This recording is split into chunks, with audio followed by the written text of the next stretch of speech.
SWL Sports Live. We're here to talk you through everything you need to know ahead of the Six Nations. My name's Chris Byfield and I'm joined by Johnny Bray. Hey guys. Kaz Maradi. How's it going, guys? Thomas Hill Lopez Menchero. Good to be here. It's always a fun name to say. Louis Pecheux. Good afternoon, everyone. And we have got Paul Sapper, i.e. SP Sapper, wearing a suit, sitting in Sapper's corner, providing you with the key Six Nations stats. Hello, Sapper. Welcome to Sapper's Corner. We're all delighted to have Sapper's Corner. Before we dive into proceedings, I thought it'd be, just to introduce the panel a bit. I wanted to hear your first engagements with rugby. So I thought I'd go to you, Johnny. You played rugby a lot at school. Talk to me about rugby in your life. Yeah, Chris. So I had sort of the classic, went down to my local rugby club, Beckenham Rugby Club, aged, I think about 10 with my dad. The coach pointed at me. He said, you're quite large. We need you.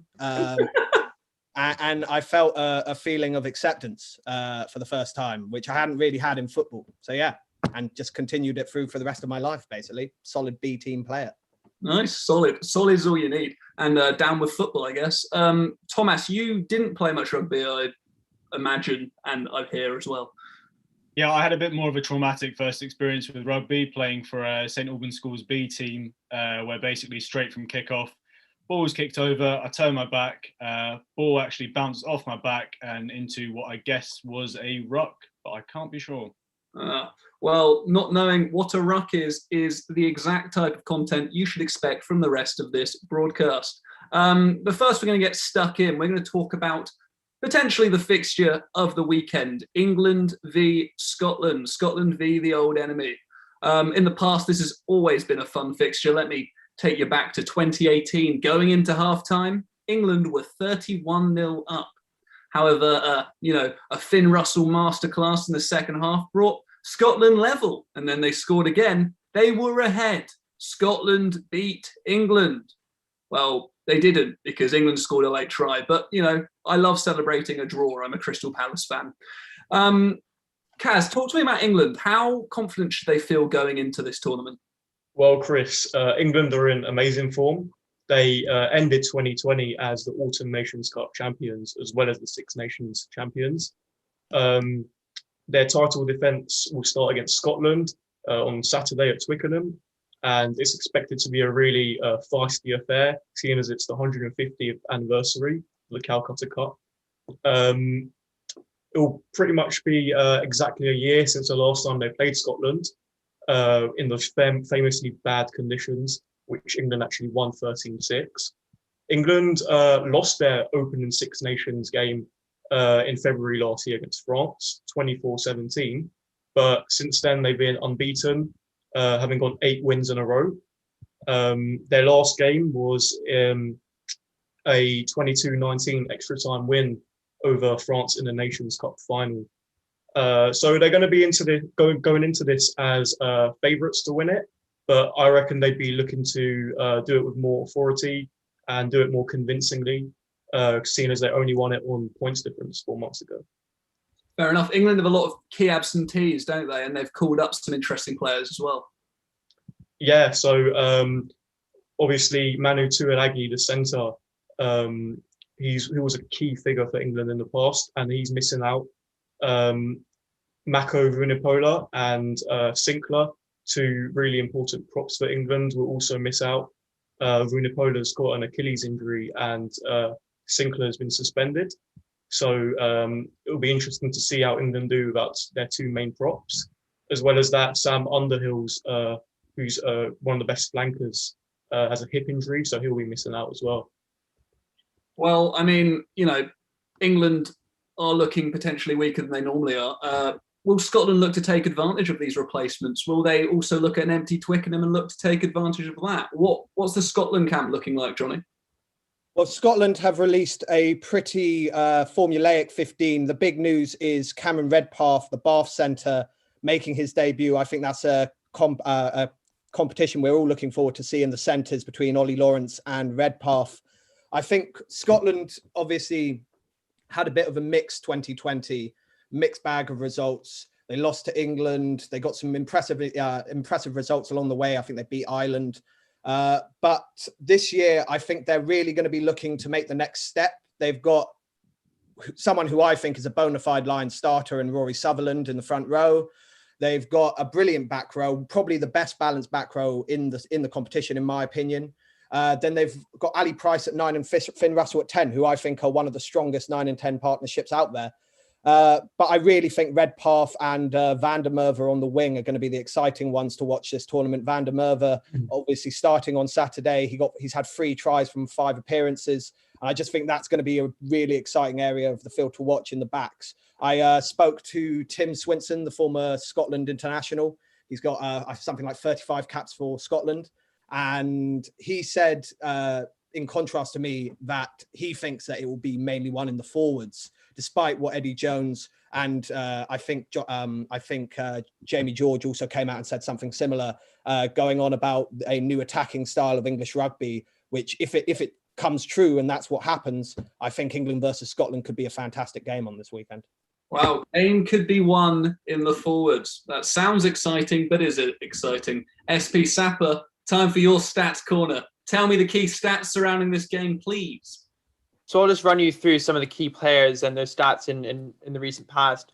For England, we've obviously got Itoje, who was very dominant in last year's Six Nations. He had 80 tackles, and of those 80 tackles, 28% were dominant tackles. That's 22 dominant tackles, which was the most in the entire tournament. He also won the 3rd most lineouts at 17. Also for England, we've also got to mention Farrell, who was the top point scorer for England with 48 points last year, which was 4th in the whole tournament. Then if we move over to Scotland, we've got Finn Russell, who didn't play last year, but in 2019, he was a key asset as he had 4 try assists. We've got Ali Price, who was mentioned by Johnny, who had the 2nd most passes last year at 302, a huge number. Then we've also got Stuart Hogg and Jamie Ritchie to mention. Stuart Hogg made the 2nd most meters in last year's tournament at 467, and Jamie Ritchie won the 2nd most turnovers with 6. God, Sapper, I really love a stat, and you just it's too much. Love it. I'm gonna ask very quickly for just a quick assessment. The one key player for each team. So, Kaz, tell me who's the key player for England. I mean, Sapper mentioned Itoje there. Is he the key player for England? I think so. Itoje's got excellent tackling. He's technically sound. He's great at line-out catches, jumping, incredible. And at 6'5" with crazy speed, he ranks as one of England's all-time best locks. So I'd definitely say he's the one to watch. Very good. And very quickly, Johnny, who's the one to watch in the Scotland team? If I'm going to watch any player on that side, who should it be? I'm going to be boring and sort of echo what Kaz says. Because Itoje could have such an influence over the game and has been so dominant in previous performances, particularly in 2020, I think Johnny Gray is going to, aptly named, Johnny Gray is going to be crucial for Scotland. Obviously, he's had a great year with Exeter Chiefs, won the Aviva Premiership and the European Cup. And I think it's now time that he really brought that onto the international stage and stepped up for Scotland. Wonderful. That kind of concludes our England-Scotland chat, but it was very good. Next up, we're going to talk about Ireland v Wales. But first, something to spice up the broadcast. You know, we were all kind of talking on a group chat as this was happening, thinking, Thomas, you're talking way too much. You're really, very overbearing at the moment. So I'm going to ask you to do a challenge for me. I would like you, if it is at all possible, to draw a picture for me as we go through the analysis of Ireland v Wales. Could you draw a picture of Owen Farrell preparing a kick, please? I can try my best, Chris. I mean, I'm not promising anything too professional, but I'll give it a go and I'll get back to you. Sorry, I just sprung this on you. No, it's totally out of the blue as well, but please continue. That's okay. Well, I look forward to seeing what you come up with. But anyway, next is Ireland v Wales, the Pogues v Stereophonics, Guinness v Sheep. This promises to be a tight affair, and it always is, really. And I want to hark back to one of my favourite games. I remember watching this fondly. Ireland v Wales 1914. This match is remembered as the roughest ever. It was a day in which the Wales' terrible 8, which is their pack, were kind of delivered Irish a bloodbath. Players fought when the ball was nowhere near them. It was one of the all-time best punch-ups and has been dubbed the most fearsome, grueling battle of that year.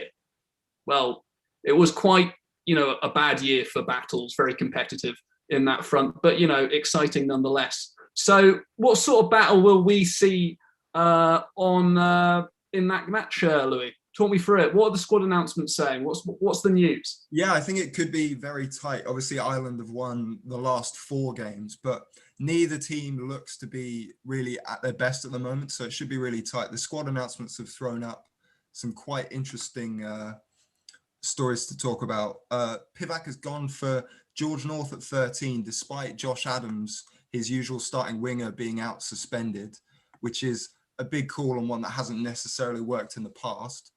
Dan Lydiate has been called back into the squad to start after some really good form shown in the Pro 14, although it has been a while since he's played international rugby, so could go either way there. For Ireland, their unsettled back 3 continues, although we get to see the big young talent that is Hugo Keenan start at 15. He is a potential future star.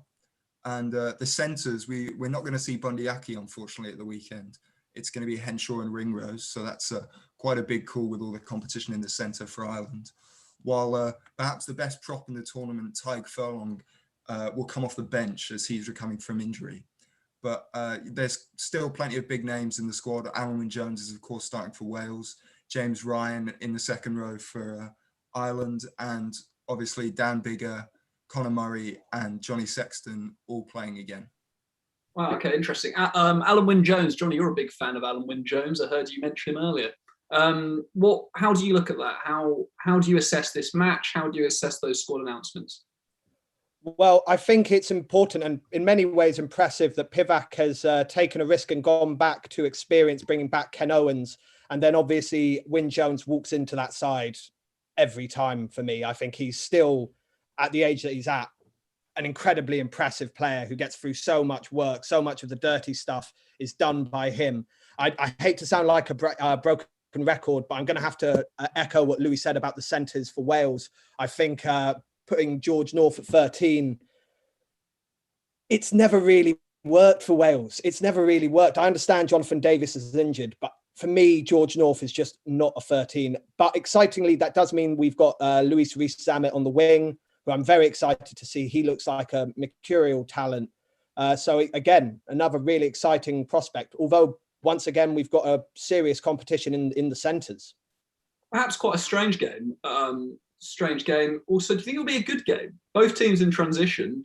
Louis, how do you think this will be worth me sitting in front of my television and watching it? I think it's going to be what they often call an arm wrestle. I feel like both teams usually are built off their forward play. But I think with that Wales backline looking slightly weak defensively, North at 13, a big pivot position defensively is quite important. And we might see Ireland try to spread it wide and really target him. While Wales, I imagine, will target that Irish back 3, which is fairly unsettled with Keenan getting a start at 15. I feel like we could see a lot of attacking kicking from Dan Biggar, who's obviously quite good at that.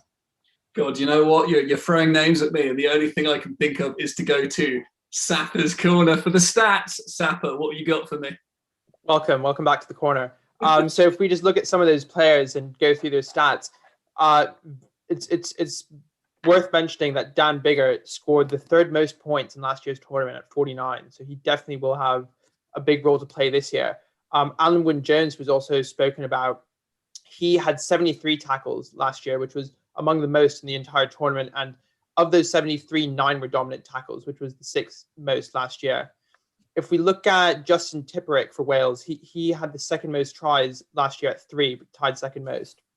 Then if we move over to Ireland and look at some of their players who we might have to look out for, we've got Sexton, who scored 2 tries last year, the joint 3rd most, and he scored the 2nd most points in the entire tournament at 51. I'm sure we can talk more about these people later on, but just to go over a couple more names, we've got CJ Stander, who won the most turnovers with 7, also had the most carries with 78. And just to also cover that, last year Ireland had the most tries, most meters made, and most line breaks of any team.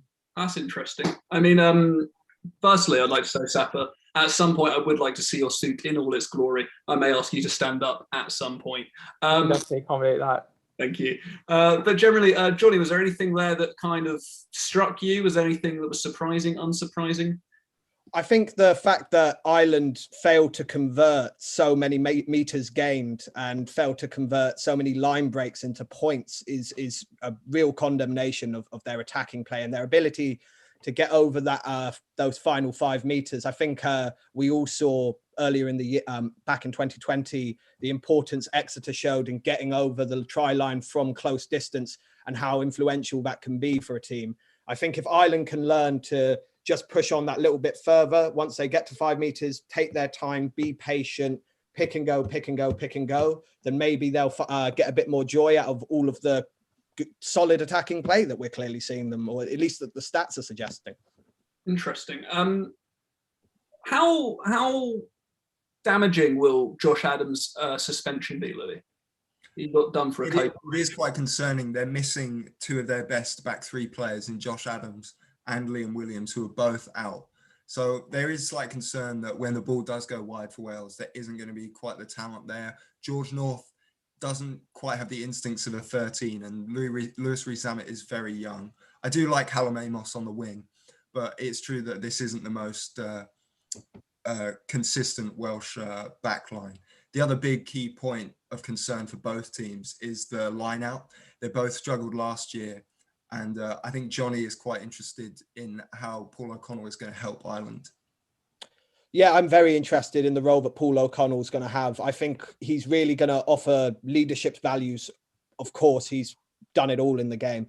But then on top of that, he really adds a focal point for the forward pack to go to. I know from my experience of playing how important it is to have someone outside of the forward pack constantly commenting, constantly adding their views, obviously looking in, seeing what you're doing and giving you good, solid advice. And I think Paul O'Connell is going to be the man to do that for Ireland. I would like to say on one other thing that Dan Lydiate is coming back for Wales. And he's a player I'm a big fan of. For me, Wales were at their absolute best when they had Lydiate, Warburton and Tipperick playing in their back row. I know obviously they couldn't all play together, but alternating. And I think that could be really exciting for Wales. Tipperick is a fun name to say, I must say.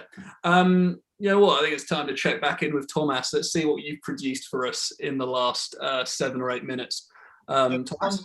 There's some problems with proportion, it's fair to say, but I've kind of gone for, there you go, Farrell's sizing up the kick. You've got Louis in the background there, a Le supporter, just trying to put him off. Farrell's obviously thinking about the first few lyrics of Jerusalem, as any good English player should, and he's got St. George's flag on his back. So, yeah. It's actually not bad at all. Louis, I think you should be mildly offended by that. Louis has been done over there so badly. I'm quite impressed. Also, I'm not a fan of respecting the kicker, so I think it's fairly true to life. Okay, true to life. Yeah. Well, I mean, congrats, Thomas. That was actually genuinely not bad for an attempt to draw on a live stream. We're about to talk about Italy, France, which is always a fun fixture if you like maulings. But first, I'm actually going to give Johnny a little challenge. Okay. Yeah, Johnny, I'm going to ask you, if possible, to make me a Six Nations cocktail. Oh, Chris, man, you've completely shafted me. I mean, I'm so not prepared at all. I'm poorly prepared. I mean, what am I going to do? I'll have to do something. Leave it to me. I've got you, Chris. You come up with something on the spot. Maybe don't tell us what it's going to be yet. Just surprise us. I'm very excited to see what you come up with. All right, Italy, France, always a fun fixture. I mean, France tend to win this, obviously, but looking in the history books, I mean, Italy upset the Grand Slam champions in 2011 with a 22-21 win. So, they'll look to that for inspiration. That was their first victory since 1997 against the French. So, not bad. 2 years later, they won again. So Italy have been competitive in this once or twice. Thomas, as our Italian correspondent, how do you think they'll fare this time around? Can they turn a corner? Yeah, first of all, Chris, I obviously can't hear you so well over the din of cars here in Rome, but I'll give it my best shot. It's not looking great for Italy. They're on this 27-game losing streak. They've won, if you can call it winning, the last 5 wooden spoons. And their last win in the Six Nations came versus Scotland in 2015. It's fair to say that Franco Smith has a pretty tough task on his hands.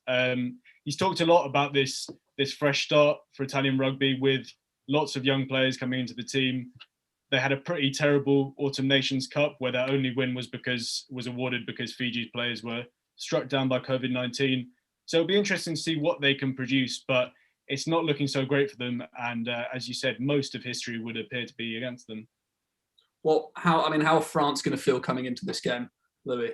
I think they'll be very happy to get to start against Italy. It's often suggested that starting your tournament off against Italy isn't particularly good preparation for the rigors of high-level international rugby. But I think considering the issues COVID has caused with games being postponed, players not necessarily being in rhythm, I think this could be really important for France going into a campaign where they should be really reaching for the Grand Slam. They're a team on the rise who finished second in the Six Nations last year on points difference and very nearly beat England in the final of the Autumn Nations Cup with a B/C team. So there's definitely plenty of talent for France, despite their inexperience. They still only have 2 players who are 30 years old and only 1 player with over 50 caps. So though Italy are far less experienced, France is still not exactly veterans of this of the competition. I think, unfortunately, it's not looking good for Italy, even though France are missing several key players, like Romain Ntamack, their fly half talisman from last year, is missing. And perhaps the most unique player in the tournament, Virimi Vakatawa, the outside centre, who has caused damage throughout European rugby for a few years now, is going to be missing probably for most of the tournament. So replacing them with Mathieu Jalibert, who'll be starting at 10 after his fairly impressive Autumn Nations Cup performance, especially in that final against England. He's got a big matchup against Garbisi of Italy, who's similarly inexperienced, and I know he's one of Thomas's favourites for the tournament. Yeah, I'm a big fan of Garbisi. He's obviously had this pretty meteoric rise in 2020, going from playing for Petrarca in the Italian leagues to becoming Italy's starting, fly half and also just being their main kind of source of goals from kicking. He and the young Stephen Varney, who's kind of Welsh born, but has opted to play for Italy because of his Italian mum, will be really interesting, really important for Franco Smith. He's talked a lot, like I say, about this fresh start, moving away from set pieces, which have tended to define Italian rugby. And I think those two, that 9 and 10, will be really important for him. One thing I would say is that Italy are really going to be missing Jake Pelledri and Matteo Minozzi. Jake Pelledri, who's out with a knee injury, I believe. Minozzi's kind of cited exhaustion in the bubble. Those two would have given them a much better chance in this tournament, and without them, it's looking quite bad for them. But as Louis mentioned there, the kind of 2 inexperienced squads are going to be really interesting. France is in a slightly different way. I'd say these are all kind of promising players who we've known about maybe for a while if we know our rugby, whereas Italy's players perhaps could use that lack of being scarred by previous experiences to their advantage, but it's going to be really tricky. I mean, Smith has handed Juan Ignacio Brex his debut for the game versus France with Carlo Canna benched. And I know that Louis and I were talking about how interesting it is that Smith seems to have reserved most of his experience for the bench, actually, in order to make Italy a more of a 20-minute team who can either close out games or potentially get some more tries on the board late on. But it's not looking good for them, I have to say. Interesting. Sapper, could you back that up with some stats, please? Absolutely. So we just talked about the inexperience in both sides, but it is definitely fair to say that Italy is the more inexperienced. The average age of their lineup is just 24, and nobody in their backline has more than 8 caps. France doesn't have a huge amount of experience either, though, as their average number of caps is 17. We mentioned how Italy are going to be missing some key talent, and that's definitely fair to say, as Jake Pelledri had the 2nd most turnovers in last year's Six Nations, which was 6. He had the 3rd most carries. Matteo Minozzi had the 2nd most offloads in the whole tournament at 9. France also are going to be missing Ntamack, who was the top point scorer in the entire tournament with 57 points. And he scored 3 tries, which is the second most. However, they will really be benefiting from the inclusion of Charles Olivant in the squad, who was the top try scorer last year with 4 tries. That was wonderful. Thank you so much, SB Sapper. I would like the audience to appreciate the bit in that he's literally in a corner. Sapper is in Sapper's corner. Sapper, could you get up and show us your suit real quick? Absolutely. Oh, wow. Wonderful. It's very nice. Like a little twirl. Would you like a twirl? It's lovely. That's a man who went to Oxford or Cambridge.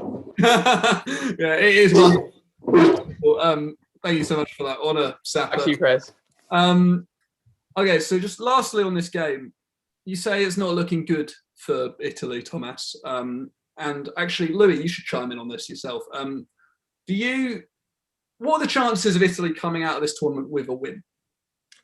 Not good. To be honest, I think Thomas has mentioned that Italy are really sort of preparing for the long term. We saw with their previous coach, Conor O'Shea, they've started to build up their lower levels of the game. Their under-20 side is starting to perform, and their club sides are really starting to show that they can compete in the Pro 14. And the next step is getting that talent to be able to prove it on the international stage. And they're so young at the moment that it's hard to say they can get wins. It feels like Franco Smith is saying, with Galbisi getting starts this young, that in 2-3 years, these guys are going to be competing 2 or 4 times better than they are at the moment. So the big question is whether Wales are going to fall apart. That's obviously the team that everyone is sort of worried about. So that's the game they'll be really targeting. But I think it's more the performances for Italy, the question. If they can give us good 80 minutes against everyone, then we'll know that they're progressing. Interesting. This week, Thomas has kind of convinced me to be an Italy fan. He's just talked about it all week. I'm on board. I love Italy. I love an underdog. Do you know what? I think it might be time to return to Johnny and see what he's kind of come up with. Johnny? I'll be honest with you, Chris. I actually got it done quite quickly because I'm a great barman. But here we have my mango daiquiri. It is a mango daiquiri with lamb's navy rum. We've got some Sprite. We've got some fresh lemon and lime. We've got a Co-op own brand mango juice, which is the finest of all the mango juices, in my opinion. Now, I'll be honest with you, Chris. I wasn't allowed to bring the ice crusher into my mum's study. So, unfortunately, the ice is whole. But I can tell you, it actually doesn't taste that bad. I'm seriously quite impressed with how nice that is. Wow. It actually doesn't taste that bad. Johnny, why a daiquiri? Why a mango daiquiri for the Six Nations? What happened there? Well, when you've got a big 13 running down your 10 channel, Chris, you cannot let that man go, right? Oh. You cannot let that man go, and that's why I'm gonna leave now. You know what? I think that was gross, but I also really enjoyed that. Thanks, Johnny. I think there's no better time than to leave on a crap pun. So I'd like to thank you, Johnny. All right. I'd like to thank you, Johnny. I thought you were going to thank everyone. I was like, thank you, Johnny. I'd like to thank you, Louis. Thank you, everyone. It's all right. I'd like to thank you, Paul. It's been Sapper's Corner. I'd like to thank you especially. Kaz, you've been wonderful. It's been thrilling. And Thomas, thank you. I hope Italy win. Thanks for anyone that managed to stream this on YouTube. It has been an absolute pleasure. And